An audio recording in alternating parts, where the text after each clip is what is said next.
शिवनिका संस्थांसाठी दारणा धरणातून पाणी आरक्षित तत्कालीन आघाडी सरकारनं घेतला होता निर्णय।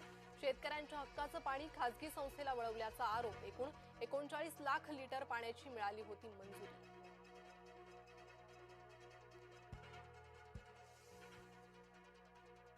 राज्यातील सर्वाधिक अकार्यक्षम महिला आयोगाच्या अध्यक्षांचा राजीनामा, पण राजीनामा देताना त्यांचा माज उतरलेला नाही। विजय वडेट्टीवारांचा ट्विट करत चाकणकरांवर हल्लाबोल।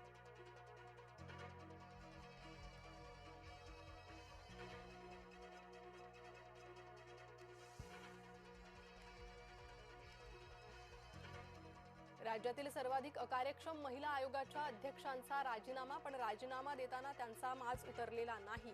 विजय वडेट्टीवारांचा ट्विट करत चाकणकरांवर हल्लाबोल।